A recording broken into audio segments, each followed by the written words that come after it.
Scriptor Magicae 2.0 is here, ushering in a new age of power for words everywhere on Minecraft version 1.21.1 for Neoforge and Fabric. This video is a relatively comprehensive overview of the mod as it is now, with attention brought to any changes from previous versions of Scriptor, as well as a couple of extra treats to go with the new version. To start with, let's go over the basics, all the stuff a new or returning player might want to know about Scriptor, the Scriptor 2.0 Player's Guide. First off, let's cover how spells work. After all, spells are kind of the whole point of the mod, right? Every world you generate will have its own words and spell structure. The spell structure for a world will always allow for one subject and any number of actions and descriptors, grouped and separated by a particular word and, except in community mode, every world will generate a new word for every possible spell component. Subjects are the first part of a spell structure we'll cover. They determine how a spell selects its target. The ability to target wherever you can touch, the caster themselves, even items and inventories.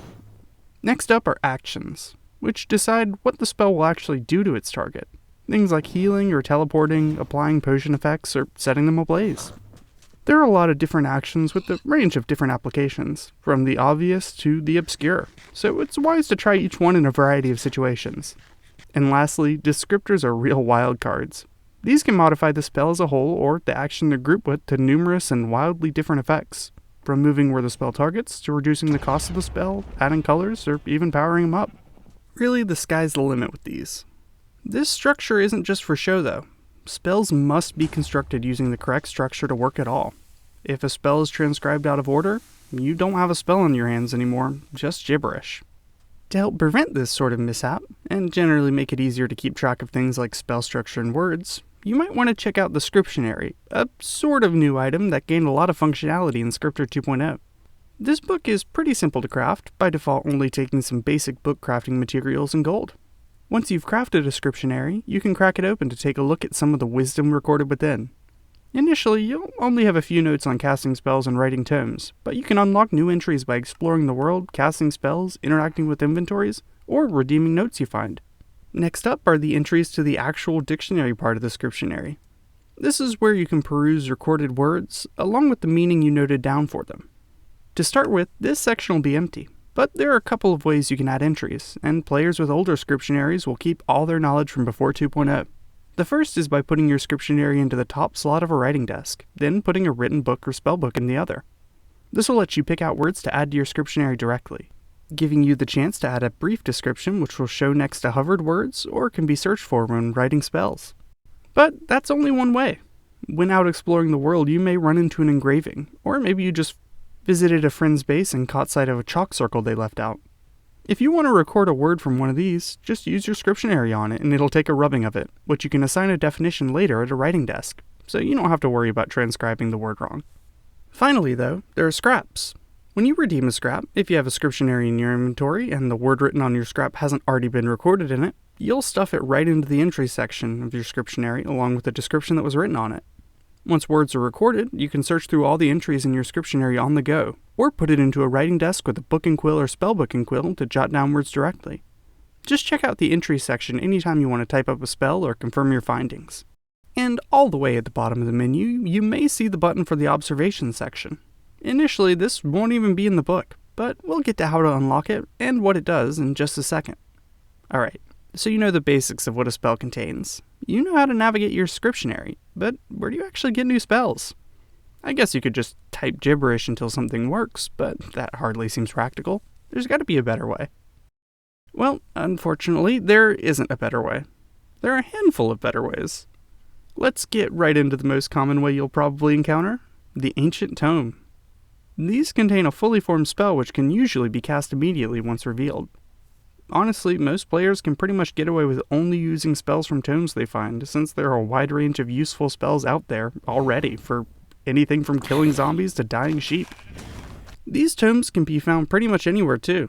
Loot chests in a variety of dungeons, trades from villagers, drops from bosses. If you're exploring, you're bound to bump into more than a few.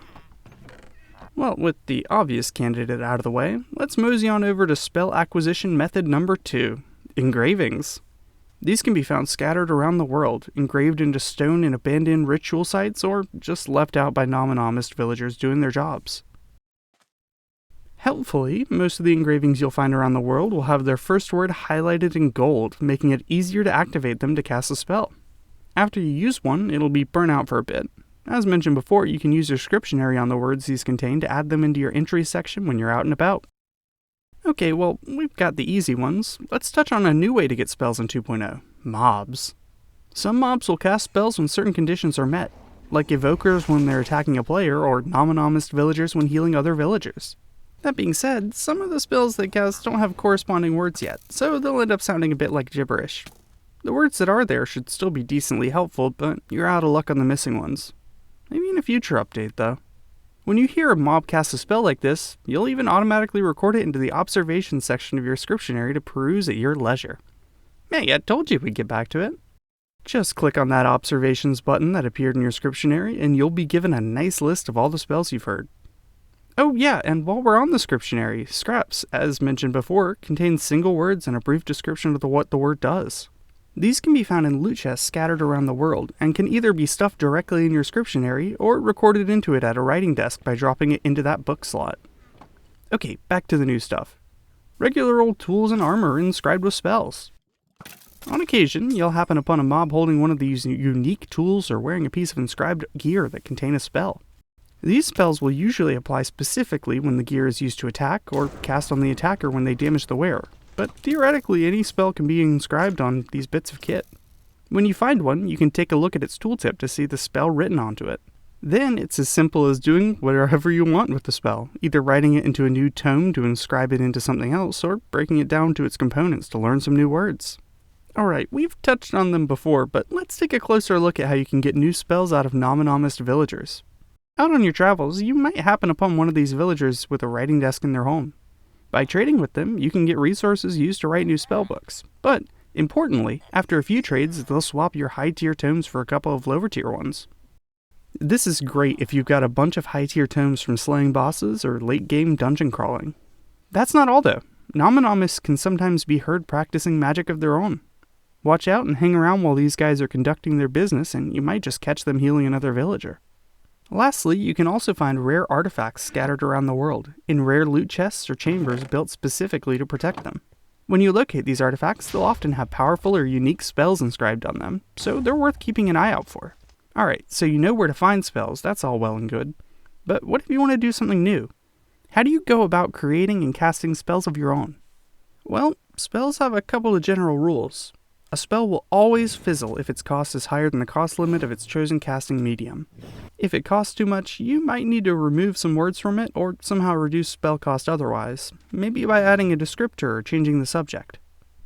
Secondly, a spell will always fail to cast if the words are out of order or spelled incorrectly. The language of magic is strict, after all. If you don't follow its spelling and grammar rules, you won't get very far. With those laid out, let's get to the actual methods you can use to cast spells.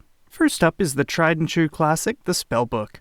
Of course, these can be found by uncovering ancient tomes, but making your own is pretty simple too. To start, you'll probably want a spellbook and quill, though a plain old book and quill can be used too. These function mostly identically, though to use a normal written book as a spellbook, you'll need to replace the binder by crafting the book with a spellbook binder. To write these, you can either use the normal book writing interface, or the writing desk, a tool that, along with the Scriptionary, lets you pick and place words to build your spell. Once you actually have a spellbook, casting with it is easy as holding it in your hand and using it. And if you ever want to convert a spellbook back into a regular book, just swap the binder back out with a mundane one. Easy! Once you have one, you can also dye it to make keeping track of specific books easier, or obfuscate it by crafting the book with glowing to keep others from accessing the secrets within. But, you know, spellbooks can be kinda hotbar hogs if you let them. Thankfully, there's a tool for that. The Book of Books. Just hold a spellbook in your cursor and right-click on the Book of Books to insert it, or right-click with an empty cursor to take one out. Once a book is in, casting is as simple as ever, and you can easily cycle between spells by sneaking and scrolling your mouse wheel. Alright, a lot on tomes, huh? What's next? Artifacts. We went over how to discover them, but how do you make one yourself? Well, you can't. These are powerful, with no limit on casting costs and the ability to bypass the player's casting cooldown, which means that if you find one, you should treasure it. But that also means it'd be a bit broken to make as many of them as you want. You know what you can do yourself, though? Inscribe spells onto tools. And doing it is pretty intuitive, too. You know how combining an enchanted book with a tool at an anvil enchants it? Just do the same with a spellbook to inscribe its spell. And if you ever want to remove an inscription, pop the item into a grindstone to buff out those words. Worth bearing in mind, while you probably want to inscribe your tool with a spell that casts on hit, or your armor with one that goes off when you're damaged, you can technically inscribe any spell onto any item. If the spell isn't activated one of these ways though, just using your item is enough to cast it. Also a useful way to save hotbar slots, I suppose, though the cost limit for spells cast this way is a decent bit lower than casting through a spellbook, so I'll leave it up to you whether it's worth it. Okay, inscriptions have a lower ceiling for casting, but is there anything that lets you cast bigger spells? I'm glad I asked. There are a couple actually. One option is to use a scroll. These are a good chunk cheaper than spellbooks individually, but can only be used once each. That being said, they do have a slightly higher casting limit, letting you cast spells that might be too powerful otherwise. To make these, just craft up an unwritten scroll, write a spell on it at a writing desk, and cast away. If you want to cast something really powerful though, chalk circles are where it's at. Chalk is a pretty easy tool to get your hands on, just chuck together a couple of chunks of calcite. But how do you actually use it? To start with, you'll probably want to know what spell you're casting in advance, and name a piece of chalk after each unique word in that spell using an anvil. Chalk can be used an unlimited number of times, so you only need one per, but chalk will always write exactly what it's named down, and each piece can only be one word, so it takes a bit of planning and inventory space.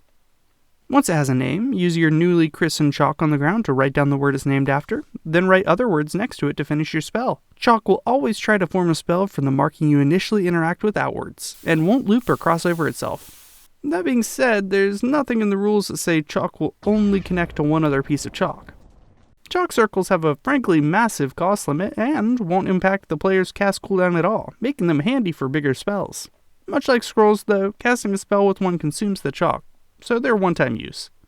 Nifty tool to have around, especially if you're casting spells to do things like change the time of day or summon a particularly long-lived bound weapon. Sure would be easier to cast spells like this if there was a word to write chalk directly on the ground. I wonder. Lastly, we have the champion of automation, the casting lectern. These handy-dandy little guys pretty much do what you'd expect. Cast a spell from a spellbook automatically. To use one of these, just place a spellbook inside by using it on the lectern. By default, the casting limit is a bit lower for lecterns than for spells players cast directly, so bear in mind that just because a spell works for you doesn't mean it'll work for a hunk of wood. Don't worry though, the lectern will fizzle to let you know if a spell's too expensive for it or it can't meet the casting conditions. After you plonk on your book, a casting lectern will cast the spell as soon as it's able, off cooldown. To stop this, just provide it with a redstone signal and it'll wait to cast until the signal is removed again. But that's not all. Lecterns also have another trick up their sleeve, casting crystals. Normally, a lectern's inventory is just whatever chest it's touching, and it'll always cast as itself, facing out the back. These little guys, though, let you change what the lectern's effective self is. We'll call this the spell's focus. When a crystal is changing the focus, any spells with a self subject will target that focus, and any spells cast on other things that have an effect on the caster or the caster's inventory will have that effect on the focus of the casting crystal instead. Scriptor ships with a few of these casting crystals you can use for all your auto-magical needs. The first is the player-focused casting crystal. This can be crafted up with a player tag and will focus a spell on a single player. To attune it, just hold it in your hand or have your target hold it in theirs, then use the crystal. Use it on the lectern to insert it, and while you're within 16 blocks of the lectern, it'll cast the spell as if it were you. Useful for keeping healed and your gear repaired when you're in your base, or to keep a specific player out if you can convince them to use it. And to clear the attuned player, just smack it in the crafting table on its own. Easy! Next up, the ever-versatile coordinate-focused casting crystal. Mix up an unattuned crystal with a coordinate tag, and you can use the result to focus a spell on a set of up to 4 coordinates, cycling between them after each cast. Use the same way and with the same 16 block limit, but as if the spell were cast from the blocks it targets. Worth noting that they work on the inside face of a block, so if you use one on the top of the ground, it'll focus on the bottom side of the block above it, including any inventory on it, like chests. Great for automatically placing blocks, manipulating items, lighting fires, stuff like that. And, just like player crystals, to clear out of focused coordinates, just chuck it in the crafting table. I know what you're asking though. What about ranchers? How are they supposed to cast spells on animals? Well, lucky for you, I have just the thing. The animal-focused casting crystal. These are a lot simpler than the previous two, focusing each cast on a random animal within a 16 block range of the lectern. This can be handy to keep your stables healed up, automatically dye your sheep a different color, or, well. And last among the casting crystals, we have the humble, mob-focused casting crystal. These guys are just like the animal crystals, with a very predictable twist. They work on all mobs. Good for clearing out the zombies at the bottom of your mob farm, moving mobs out of a restricted area, or whatever you can dream up really. And that's it for casting. Before we dive into more detailed depth, I want to highlight a few of the specific changes since older Scriptor versions. One less immediately obvious change is that Identify scrolls have been removed from survival mode entirely. In their stead, most spells have either been reworked to make their effects more obvious, moved to a different casting method to make them easier to find and break down, or attached to scraps to make sussing out their purpose easier. In addition, any spells with a condition or reagent will note it in their tooltip. Another difference you may have noticed during this video even is the change to casting cooldowns. Rather than just using vanilla item cooldowns like before, 2.0 introduces a casting cooldown bar, which usually renders over your experience bar. Just check the purple bar to see when you can cast the spell next. This bar is only visible shortly after you cast a spell, and will keep itself out of the way if anything important is on screen. As well, pretty much every tome and a lot of the other spells in the mod have been replaced from previous versions. If you discovered one of these in a previous version, you'll still be able to keep it around, and most of them should work more or less the same, but pretty much all of them have been replaced with spells from a handful of prolific authors, who each have their own preference when it comes to tome colors, spell types, and naming. For new players, this means a more coherent corpus, and for returning players, it's a whole new set of spells to collect. This comes with a change to how some spell effects work. Most of them are similar, but some which ended up redundant got a polish up to give them their own unique flair. The chain descriptor, which previously spiraled outward from the target block, now reaches out to nearby blocks or entities of the same type, so you can cast chain lightning between enemies or mine a whole vein of ore in one go. The saturation effect, which was frankly more than a little busted, has been replaced with the conjure food effect, which provides you with temporary food that scales based on the strength and duration of the spell. This not only removes a lot of the overlap between saturation and regeneration, but opens the door to new kinds of automation when combining Scriptor with other mods. And lastly, every descriptor which previously affected targeting for the whole spell will now only affect targeting for the section of the spell it's in. This makes spells with complex targeting conditions a bit easier to write and cast, and makes descriptors as a whole a bit easier to explain. Okay, well that's casting out of the way. Let's take a sec before moving on to cover a few other bits and bobs in the mod. You know, just all the stuff I couldn't squeeze into the other categories. And one of those new things is the Crystal of Redirection. This is a pretty basic tool with a lot of utility in base design and automation. Its function is pretty simple. When a magical projectile collides with it, it'll be centered and redirected out the front of the crystal. With these, you can move projectiles around to make them more likely to hit enemies, route multiple projectiles into one place, or perform a truly forbidden art that only became possible in the most recent version: shoot projectiles vertically out of lecterns. They aren't too tough to craft either. All you'll need is some shards of amethyst, a handful of blocks of glass, and a couple of wooden planks. And to wrap up this section, some tips for casting. Did you know there are descriptors to change the target of a spell? These let you do things like target other dimensions, target block inventories, or move a spell back to target yourself. This is already pretty handy, but when combined with subjects that have a fixed target, like, say, armor that casts spells when you get damaged, you can pull off all sorts of interesting feats. If you played with Scriptor, you've almost certainly noticed that some spells have conditions that prevent them from being cast sometimes. But what's less obvious is why you might want these. Descriptors like this will almost always reduce the cost or increase the potency of a spell.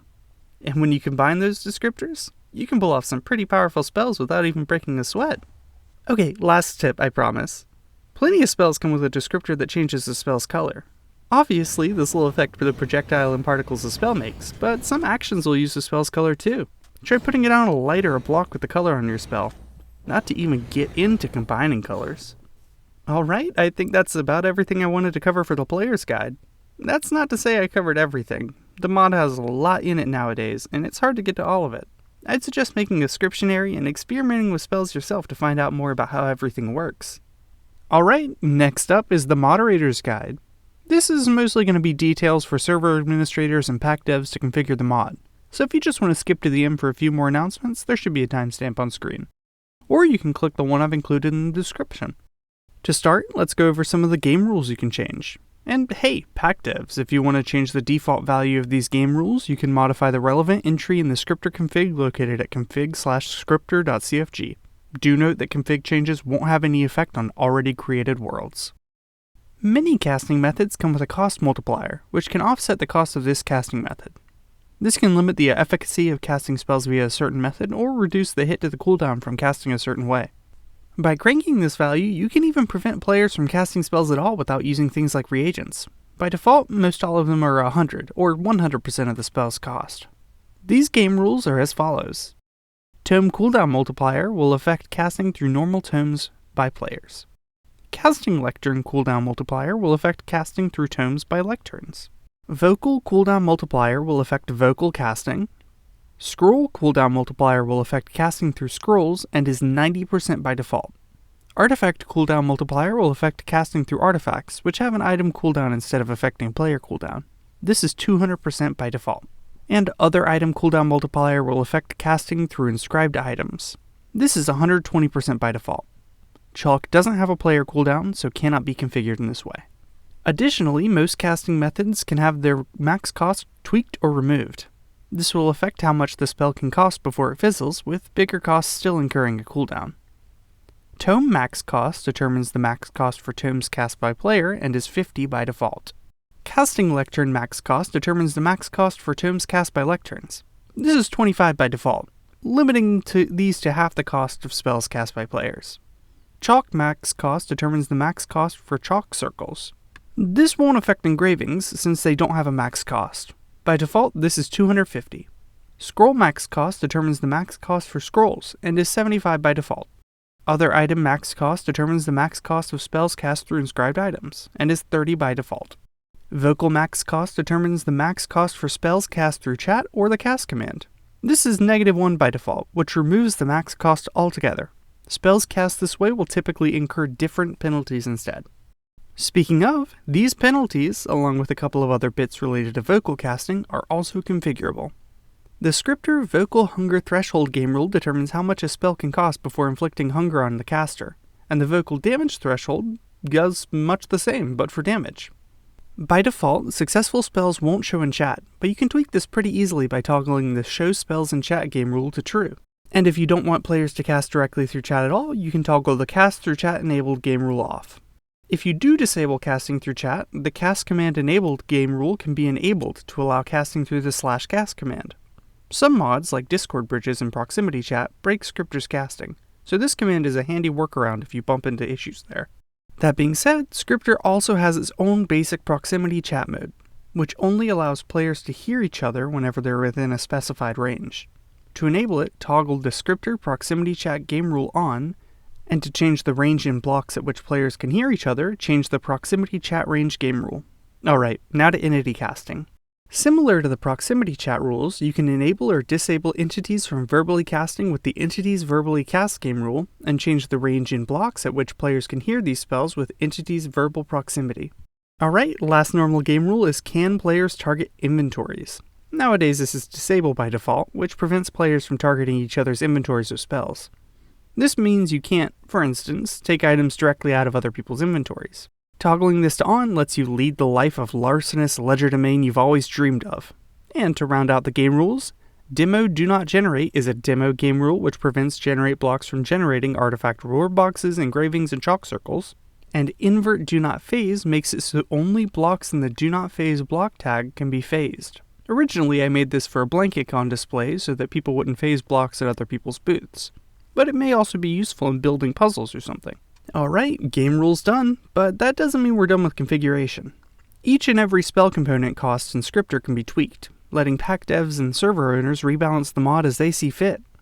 To do this tweaking, just go to the config/scriptorcost.cfg file in your Minecraft directory and adjust to your heart's content. For every action, subject, and descriptor, there will be 2 configurable entries, one each for its cost and cost type. The cost is a number and can be one of additive, which adds to the base cost of the spell, multiplicative, which scales to the base cost of the spell, and additive post, which adds to the cost of the spell after all other cost calculations, such as discounts offered by reagent descriptors. Okay, configuration done. Let's wrap up by going over Scriptor's commands. Most of the useful ones, aside from the cast command, are wrapped up under /Scriptor. Scriptor's structure will output the spell structure for the world and how many words are in the dictionary. getAction, getSubject, and getDescriptor will provide you with the world's word for that component specified, autofilling based on the words available in that world.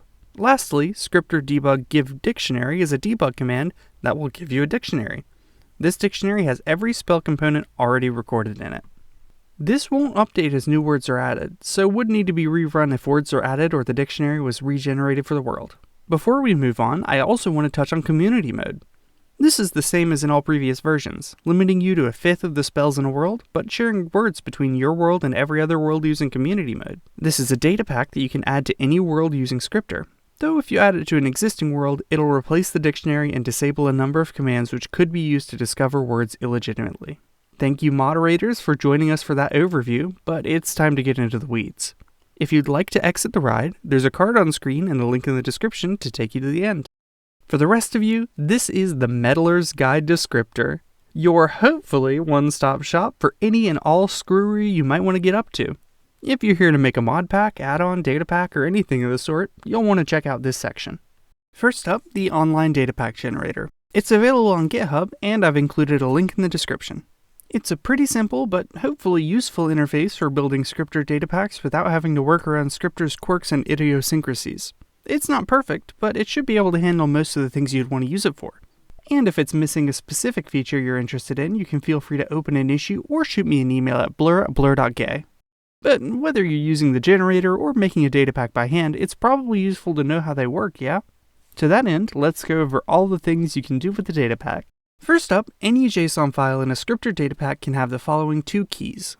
The disabled key, when set to true, will disable the file in its entirety, keeping it from loading or being accessible in-game. And the required key, when set to the ID of a mod, will disable the file it's in until the mod is present, doing much the same. Alright, in terms of actual datapack contents, first up are custom actions. These are spell actions that'll run specific commands when cast. Each one has 3 different fields which allow the action to run a different command based on whether it's targeting a position, item, or entity. At the very least though, any custom action must specify what to run when targeting a position.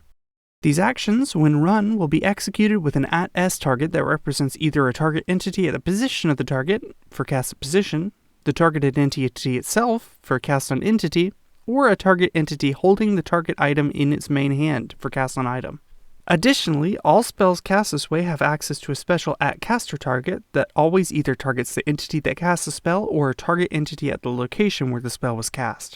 At the moment, custom actions don't scale with strength or duration, though the means to let them is planned for a future update.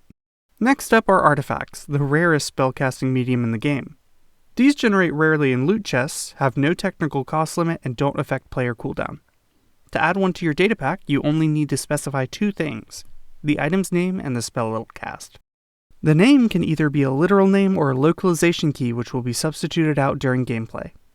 The spell component for an artifact is the same as for other files, so I'll go over it once here and you can refer back to this part of the video for the other files.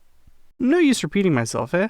Each spell has a single subject, which will be the key for the subject to use, and a list of partial spells which can each contain 1 action and any number of descriptors. When put into the game, these will be replaced with the generated words, restructured according to the world's spell structure, and joined with the AND word as necessary. Next up are generators. These are what Scriptor uses to generate all the magical words for each world. For the most part, you'll only need to know about 2, mixed group generators and static token generators. First up are mixed group generators, the style of generator that most words in Scriptor use. Mixed group generators are used to construct words from pools of character groups, and are what most words in the base mod use. These will string together entries non-consecutively from these groups with a length based on the parameters specified. To configure a mixed group generator, set the generator value to mixed groups and configure the following parameters. The first parameters are min tokens and max tokens, which determine the minimum and maximum number of tokens that unconfigured words that use this generator will contain. Next up is max consecutive groups, which determines how many times tokens from the same group can be used in a row. Mixed group generators can also be assigned a seed, which will cause words generated with this generator to always be the same. This can be used to work through a dictionary with friends on their own single-player words, or keep your words consistent through a world reset. And lastly, but most importantly, are the groups. Each group has a weight, which determines how likely it is to be selected, and a set of tokens which will be drawn from to generate the word. A valid mixed group generator must contain at least 2 groups of tokens with at least 1 token in each group. Mixed group generators may be made default by setting the default field to true. If a generator is default, it will be used to generate words that aren't explicitly bound to a different generator using the parameters that the default generator was configured with. Next up is the static token generator. For most use cases, you should be able to just use the default one located at Scriptor static generator. This generator type will always assign a word to a specific token, forcing it to generate the same in every world. Static generators only have one default parameter, collision strategy, which is used to determine what happens when a static token would collide with an existing word. This can be fail, which will crash to the game when it fails, useful for debugging data packs, fallback, which will use the default generator if the word is already taken, or shorten, which will keep trying to shorten the token until it doesn't collide with anything, failing if it runs out of characters. A static generator cannot be made a default generator and must be bound explicitly to each word that uses it. The penultimate generator type is the community mode generator. This generally shouldn't be used in custom data packs, but it is available if you want. Bear in mind if you do, that if any words in a world use a community mode generator, the world will switch to a community mode dictionary and enable all the associated protections, invalidating existing spells if any exist. The community mode generator has no parameters and can be made default by setting the default field to true. Lastly is the debug generator, which you also probably don't want to use in custom data packs since the debug pack exists. There are no parameters, any word generated with this will just be the name of the component. This can also be made default by setting the default parameter to true. When talking about generators, I mentioned binding words to the generators. What does this mean? A generator binding is a specific set of parameters for a spell component which affect how it generates words. Each JSON file in the bindings directory lets you bind multiple words at once, and will expose a number of parameters that affect how each one binds individually. Binding a word to a mixed group allows you to tweak only the min tokens and max tokens settings, letting you change the length of any generated words. Stock Scriptor only uses this to generate a shorter word for the AND keyword. Binding a word to a static token generator exposes a token parameter which is used directly to generate the word. Stock Scriptor only uses this for an Easter egg. Lastly, the community mode and debug mode generators don't expose any parameters for binding. Let's move on from bindings to custom colors. Custom colors are a set of one or more colors which are added as descriptors. These files only have one parameter, color, which is a list of 6-digit RGB hex colors. If this only contains one color, spells using that color component will be that color. And if there are multiple items, spells using the color will cycle between them in order. By default, Scriptor uses this to add a variety of pride flag colors. Next up are engravings, which are abandoned engravings you might find out in the wild. These consist of one parameter, spell, which is the same as spell parameters elsewhere in the data pack, and will determine what spell this engraving will spawn with. And now for one of the new types of spell, inscribed items. The mob spell items directory contains items inscribed to the spell and the mob that the item will be given to. These each contain a number of parameters. A name field, which can either be a literal name or a translation key to use for the item. A spell, which is formatted like other spells in the data pack. The ID of the item to be inscribed. The ID of the mob to be given the item. The chance the mob will be given it. The equipment slot the item will be put into. And, optionally, the rarity of the item. Items given to mobs this way can contain any kind of spell, but mobs will only be able to effectively use items in their main hand or offhand with an on-hit effect, or items in their armor slots with on-damaged effects. Additionally, mobs have roughly the same spell cooldowns as players, and aren't affected by mana mode, so if they have multiple equipped items that trigger at the same time, and multiple have a spell cost greater than 0, only one will be able to effectively go off. Scriptor contains a number of default inscribed items for skeletons, zombies, and illagers. Next up, and another new feature, are research notes. Each file in the notes directory contains two things: the tier to add these notes to, and the keys to the pages for these notes. Custom pages can be added through Unfocused's localized Markdown page system by placing Markdown files in a namespace assets directory under Unfocused/Markdown, and then added to the notes pool by putting an identifier pointing to the page in one of these note pools. By default, Scriptor mostly uses these to duplicate notes that can be found diegetically to ensure that notes are accessible to players even if they don't discover the features that would normally unlock them. This mod also provides items which award notes from tiers 1 and 2, so notes added to other tiers will not be available without an additional add-on. Reagents remain in 2.0, though slightly changed from before. Each entry in the reagents directory can contain 3 parameters, including a required item parameter and optional parameters for cost and power. The item parameter is just the ID for an item which must be consumed to cast a spell containing this reagent. If specified, the value in the cost parameter will be subtracted from the spell at the end, and the power parameter will be added to the strength of the section of the spell the reagent occurs in. Stock Scriptor contains 3 reagents, including an amethyst and redstone reagent that modifies spell cost, and a gold reagent that amplifies spell strength.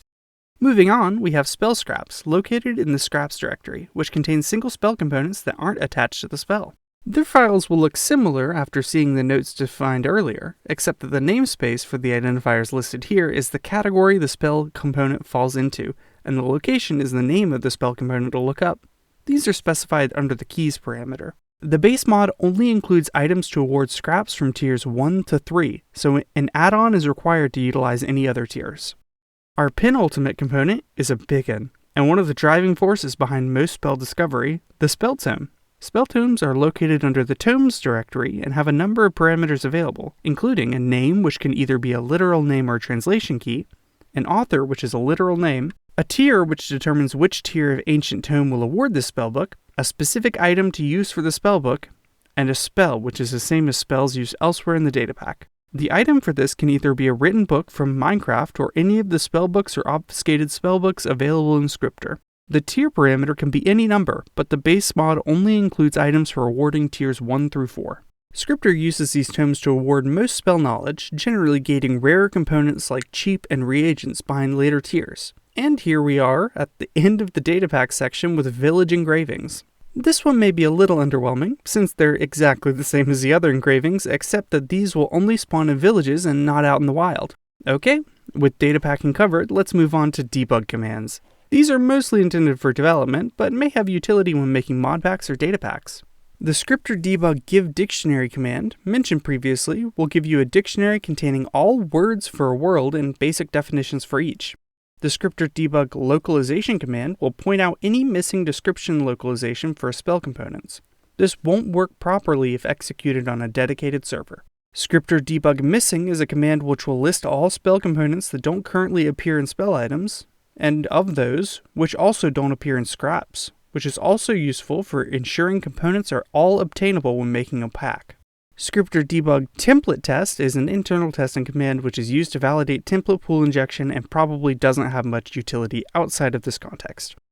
And lastly, Scriptor debug dump will dump a list of items and valid spellbooks to the console.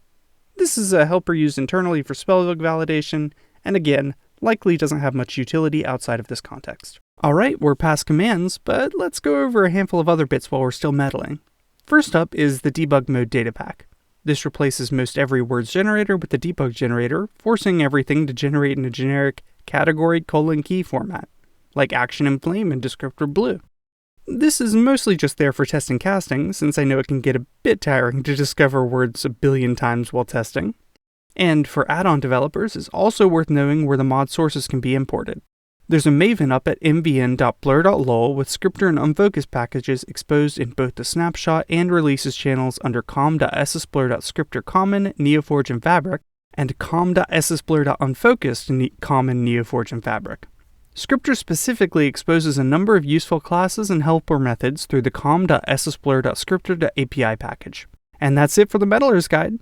For those of you who jumped forward from earlier in the video, welcome to the part where I brag about all the other interesting stuff I wanted to get to. First up, did you know Mana Mode wasn't just an April Fool's joke? Scriptor Magicae Mana Mode is an add-on for Scriptor that replaces the default casting cooldown bar with a more traditional mana resource that's depleted when casting a spell and regenerates over time. You can download it right now from CurseForge and Moderator. I also want to give a huge thanks to everyone who helped with Scriptor 2.0, including all the beta testers in the Discord, Ender and Team Voided for helping with debugging and design during development, and all the translators who worked on Scriptor 1.0, including the Forgiven Zero, King Alexei 212, Gelatinous Tesseract, Casualix, Rivman, and the Killer Goose. And lastly, but certainly not leastly, thank you! Like you, the person watching this video. Or the person playing with Scriptor. I've enjoyed working on this mod, and it's nice to see people still enjoying something I made. Oh, and bonus, if you're interested in articles about the game design decisions, real-world religious inspirations, and more about Scriptor Magicae, I should have one out by the time this video comes out, and I'll likely post more. There's a card on screen and a link in the description. Also, while we're here, let's go over the to-do list from the first video. I don't know that Scriptor is feature complete exactly, but is certainly a lot more feature full. Yes, there are more words, of all sorts. Oh, and new casting modes like scrolls, magical inscriptions, and artifacts that are at least shaped like a staff. Scriptor Datapack support has never been stronger. And lastly, could do with some more mod support actually. Sure, there's Alchemy support and stuff, but what about other people's mods? Y'all will have to let me know what mods you'd like to see Scriptor compat with. If I can think of anything that works well for them, I might add that stuff in. Oh, and if I forgot anything, or if you have any questions, leave a comment, join my Discord, or shoot me an email at blur@blur.gay. Anyways, this whole thing was like a year plus in the making. I hope y'all enjoy the new Scriptor update. I think I'm going to enjoy some time off.